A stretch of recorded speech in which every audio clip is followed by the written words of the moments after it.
ayun, gusto ko lang magpasalamat sa'yo kasi, ayun, umabot tayo ng 10 years. Mahaba yung pasensya mo sa akin. And, lagi mo lang din tatandaan na ako yung magiging kakampi mo. Kahit na tayong dalawa naman talaga lagi yung magkaaway. And, ayun, sobrang thankful ako kasi, ayun, umabot tayo dito. Thank you so much, mahal, sa lahat ng support mo sa akin. Nung long distance pa tayo, ngayon na magkasama na tayo, I'm so thankful din talaga.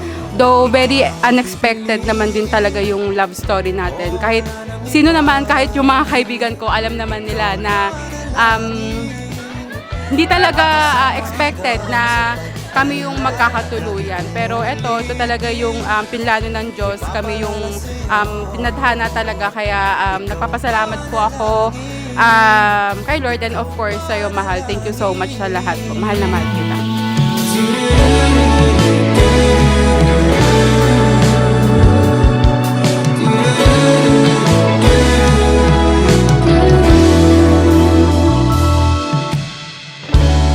Kahit na busy ka, lagi kitang tinatawagan.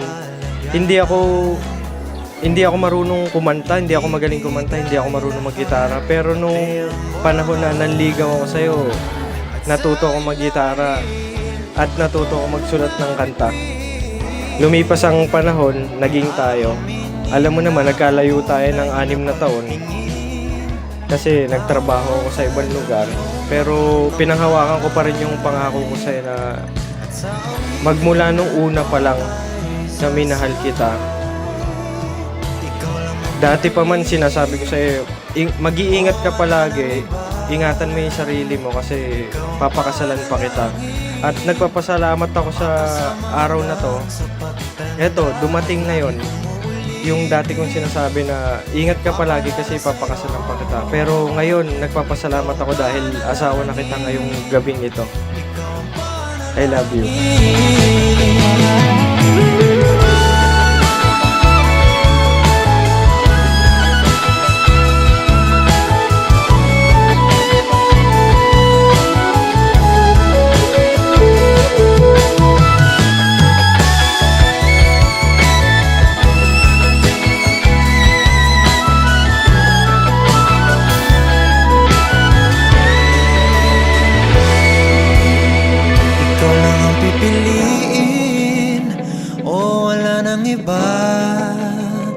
Ikaw ang panalangin na makasama hanggang sa pagtanda. At lagi kong uulitin, ipapalala sa'yo. Ikaw ang panalangin, ikaw ang panalangin. No, wala nang iba. Ang panalangin ko makasama hanggang sa pagtanda. At lagi kong uulitin, ipapalala sa'yo. Ikaw ang panalangin, ikaw ang panalangin.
ikaw rin pala at ako